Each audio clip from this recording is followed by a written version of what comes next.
अब एक्सरसाइज 9.2 का next question देखिए बेटा, question number 14। Insert the 5 numbers between 8 and 26 such that the resulting sequence is an AP। Clear. तो हमें क्या करना है, यहाँ पर इंसर्ट करना है, 5 नंबर्स इंसर्ट करना है हमें, ठीक है, 8 और 26 के बीच में, जिससे कि एक एपी जो है बन जाए। ठीक है, तो सबसे पहले आपको मैं एक फॉर्मूला ध्यान दिला देना चाहता हूँ, general terms of AP. General terms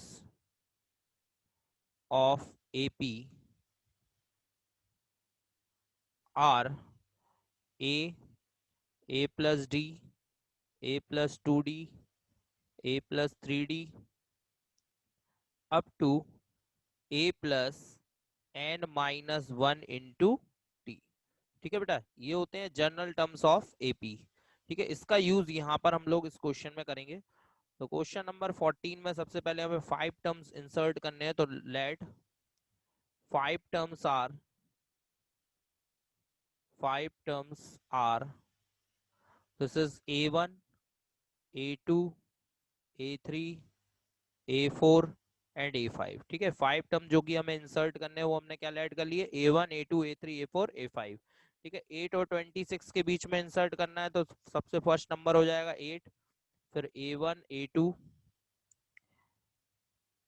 A3, A4, A5 and last हो जाएगा बेटा 26। ठीक है, और जब हम इन नंबर्स को इंसर्ट कर रहे हैं तो हम यहाँ पर मान के चल रहे हैं कि एक एपी क्रिएट हो रही है, तो then are in AP, these numbers are in AP.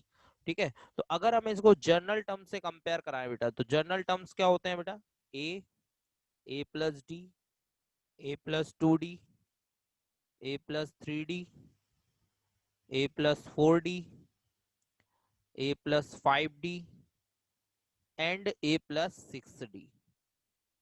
ठीक है बेटा, these are the general terms of AP.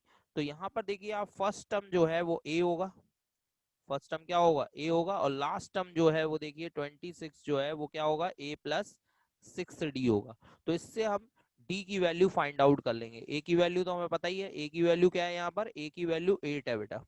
तो A plus 6D is equal to कितना है, A plus 6D is equal to 26।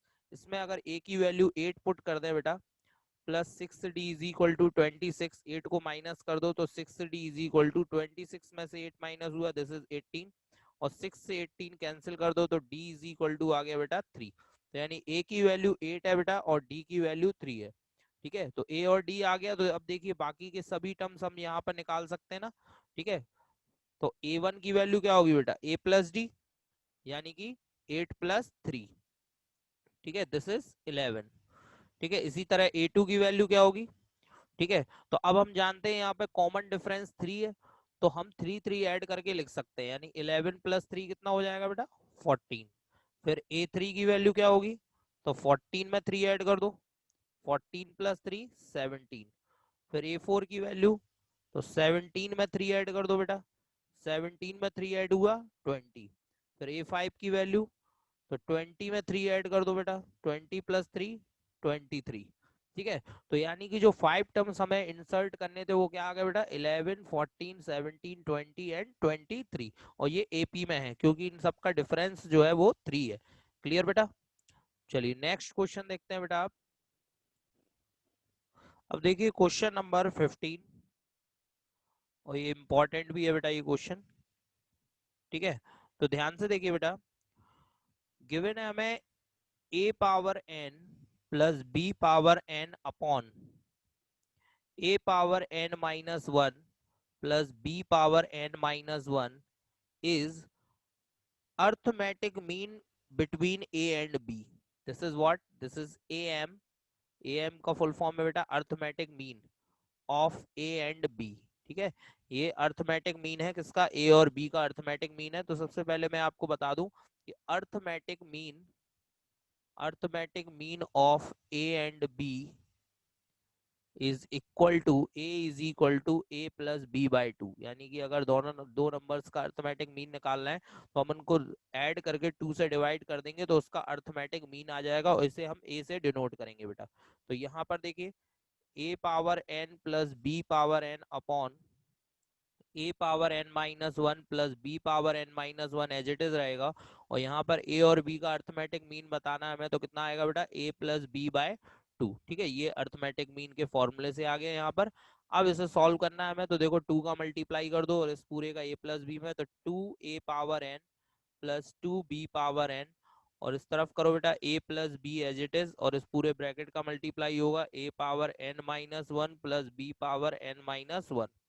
ठीक है, two A power n plus two B power n as it is रहेगा बेटा। ये देखो a का multiply a power n minus one में a into A power n minus one, फिर a का multiply b power n minus one में b into a into B power n minus one, फिर b का करो b into A power n minus one, और b का b power n minus one में करो b into B power n minus one.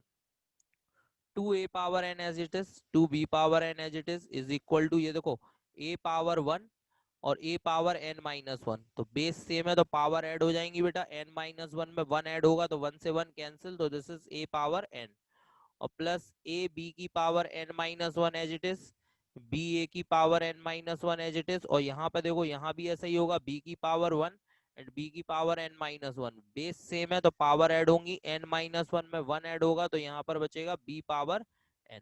अब आप इस a पावर n को इस साइड ले आइए, तो टू ए पावर n में से माइनस हो गया, तो टू ए पावर n में से a पावर n माइनस हुआ a पावर n, फिर b पावर n को इस साइड ले आइए, तो टू बी पावर n में से b पावर n माइनस हुआ b पावर n, और इज इक्वल टू में बेटा, इक्वल में ए बी की power n minus one plus b a की पावर n माइनस वन।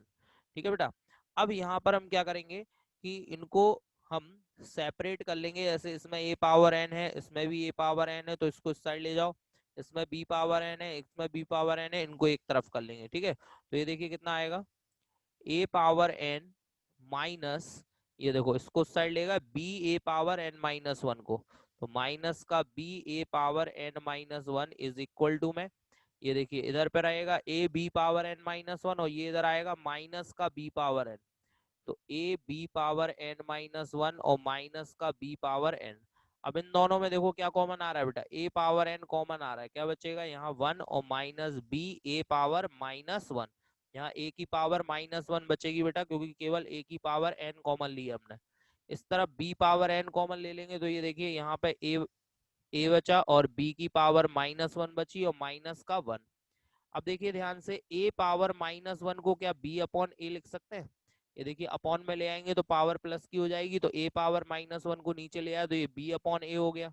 इसी तरीके से b पावर माइनस वन को नीचे ले आया तो ये a अपॉन b हो गया माइनस वन। इसके बाद यहाँ पर हम लोग a एल्शियम ले ले रहे हैं, तो a माइनस b हो गया बेटा, और इस साइड भी हमने b एल्शियम ले लिया, b एल्शियम लेंगे तो यहाँ भी a माइनस b हो जाएगा, तो a माइनस b से a minus b cancel, b power n को इस साइड ले आओ नीचे, तो a power n upon b power n, और a को इस साइड ले जाओ बेटा तो a अपॉन b। अब आप देख रहे होगे इसको ऐसे लिख लें, a अपॉन b की होल पावर n, और यहाँ पर तो a अपॉन b की होल पावर कितनी है बेटा, वन है। ठीक है, तो अब आप देखो बेस दोनों तरफ सेम है, तो पावर को कंपेयर कराएंगे on comparing both side, on comparing both side, दोनों तरफ जब हम इसको कंपेयर कराएंगे बेटा, तो देखिए बेस तो दोनों का सेम है ही, पावर भी सेम होंगी, यानी n इज इक्वल टू कितना होगा बेटा, वन। ठीक है, और यही हमें फाइंड करना था, n की वैल्यू फाइंड करनी थी, तो n इज इक्वल टू कितना आ गया बेटा, वन। क्लियर, चलिए नेक्स्ट क्वेश्चन देखते हैं। इसके बाद नेक्स्ट है क्वेश्चन नंबर 16। क्वेश्चन नंबर 16 में गिवन है बेटा, between 1 and 31 m numbers have been inserted in such a way that a resultant sequence is an AP। ठीक है, 1 और 31 के बीच में m नंबर्स इंसर्ट किए जा रहे हैं, तो लेट m नंबर्स आर, क्या लेट करेंगे हम लोग, a1 a2 a3 dot dot dot am, है ना, m नंबर्स टोटल इंसर्ट कर दिए यहाँ पर। इसके बाद फिर क्या है, the ratio of seventh and m minus one th term, यानी सेवेंथ टर्म और m माइनस वन एथ नंबर का जो रेशियो है वो 5:9 है, तो m की वैल्यू निकालनी है, यानी कि हमें गिवन है v given seventh term, seventh number a7 होगा बेटा, और m माइनस वन एथ नंबर, m माइनस वन एथ नंबर यानी a m माइनस वन, और इसका रेशियो कितना है बेटा 5/9। तो हमें यहाँ पर m की वैल्यू फाइंड आउट करनी है बेटा। तो सबसे पहले ये जो नंबर इंसर्ट किए जा रहे हैं ये किए जा रहे हैं 1 और 31 के बीच में, तो 1 होगा फर्स्ट नंबर और बाकी a1 a2 a3 और डॉट डॉट डॉट am, और लास्ट नंबर क्या आएगा बेटा, लास्ट आएगा आपका 31। ठीक है, लास्ट नंबर 31 होगा। ठीक है, अब देखो ध्यान से, सबसे पहले तो यहाँ पर ये फर्स्ट टर्म क्या होगा, फर्स्ट टर्म ए होगा बेटा, ये ए हो जाएगा, ये फिर ए प्लस डी हो जाएगा, ए plus 2d, A plus 3d, है ना। यहाँ पर हम लोग जनरल टर्म्स अगर लगाएं, और mth टर्म की यहाँ पर बात कर रही है, टोटल m टर्म्स हैं, ये m प्लस वन हो जाएंगे, तो यहाँ पर ये जो वैल्यू आएगी a प्लस एम डी, है ना बेटा। टोटल n टर्म्स होते हैं, तो यहाँ पे कितने हो गए, देखो यहाँ पर तो ज्यादा हो गए ना यहाँ पर। ठीक है, कितने टर्म्स हो गए यहाँ पर, m+2 टर्म्स हो गए, सॉरी, क्योंकि m तो यही है, m+2 हो गए, तो यानी कि a प्लस m+1d आएगा बेटा। ठीक है, लास्ट में ऐसे देख लो, यहाँ पे टोटल नंबर ऑफ टर्म्स को n लेट करते हैं, तो n की वैल्यू m+2 है, क्योंकि m तो नंबर्स है बेटा, m तो ये नंबर्स ही हैं, और टू टर्म्स और हैं, 1 और 31, तो टोटल नंबर्स कितने हो गए बेटा m+2। तो अगर हम l का फॉर्मूला लगाते लास्ट टर्म का, तो क्या आता है a प्लस n-1 × d आता है बेटा, लास्ट टर्म का फॉर्मूला। तो l होता 31, a होता 1, n की वैल्यू क्या आती, ये आती m+2, है ना, -1 × d। तो 31 में से 1 गया 30, और ये देखो कितना बचा, m+1 बचा बेटा, जो मैंने यहाँ लिखा था m+1 × d। तो d की वैल्यू क्या आ गई बेटा 30/m+1। तो ये हमारे पास d की वैल्यू आ गई। अब हमें यहाँ पर a7 और am-1 निकालना है, तो a7 का फॉर्मूला क्या होगा, देखो a1 का फॉर्मूला a प्लस डी है, a2 का a प्लस 2d, a3 का a प्लस 3d, तो a7 का होगा a प्लस 7d। ठीक है, a की वैल्यू कितनी है बेटा, a की वैल्यू यहाँ पर 1 है, 7, और d की वैल्यू कितनी है, d की वैल्यू है 30/m+1। ठीक है, तो यहाँ पर m+1 अगर एल्शियम ले लें यहाँ पर, तो m+1 और प्लस में 30 का 7 में मल्टीप्लाई कर दो, तो ये 210 हो जाएगा। तो ये हो जाएगा m+211, और अपॉन में 1 ऐड कर देंगे इसमें, और अपॉन में m+1, ये a7 आ गया बेटा। अब निकालना है am-1। ठीक है, am-1, तो कितना होगा इसका formula, a plus m-1 × d। ठीक है बेटा, तो यहाँ पर a की वैल्यू 1 है, m-1 ऐसा ही, और d की वैल्यू कितनी है बेटा, d की वैल्यू है 30/m+1। ठीक है, 30/m+1। अब यहाँ पर भी हम m+1 एल्शियम ले लेंगे बेटा, तो m+1 एल्शियम ले लो, तो कितना हो जाएगा m+1 और प्लस 30m-30। ठीक है बेटा, तो ये हो जाएगा 31m, और ये बचेगा माइनस का 29, और अपॉन में m+1, तो ये am-1 की वैल्यू आ गई। ठीक है ना, तो यहाँ पर देखिए हमने एल्शियम ले लिया था, d की वैल्यू रख दी 30/m+1, और m+1 क्या ले लिया था, एल्शियम। तो यहाँ पर आ गया था बेटा m+1 प्लस 30 का मल्टीप्लाई भी कर दिया, 30m-30, तो ये 31m हो गया, और ये 29, और अपॉन में m+1। अब जो गिवन है हमें, क्या गिवन है, am upon, sorry, a7 upon am-1 is equal to 5/9। ठीक है, ये देखो ये गिवन है हमें यहाँ पर, ये गिवन है बेटा, इसमें वैल्यू रख दो, a7 की वैल्यू कितनी है बेटा, m+211 अपॉन m+1, तो m+211 अपॉन m+1, और am-1 की वैल्यू ये रही 31m-29 अपॉन में m+1 इज इक्वल टू 5/9।